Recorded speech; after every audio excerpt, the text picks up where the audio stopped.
ලොකු ගම්නන් නෑ බම් මගේ හිතේ හරිද? ලොකු ගමින් එනේ උන්ට කවදා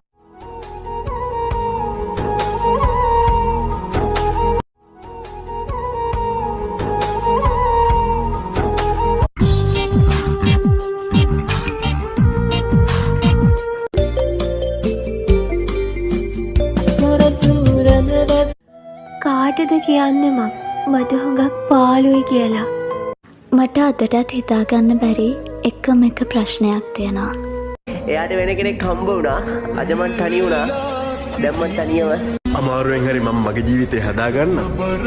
හැබැයි මතක තියාගනින් වේසකම ඉස්මුදුනට ගහලා අහිංසක අසරණ පෞල් ජීවිත විනාශ කරලා ඒ යන වැස්සි කොහොමත් යනවා. ගැහුවට වැඩක් නැහැ. හන කාරි නැහැ. මොනවක්කඩේ බේ වචනයක් රකින්න බැරි මිනිස්සු ඔබ ප්‍රාර්ථනා කරන්න.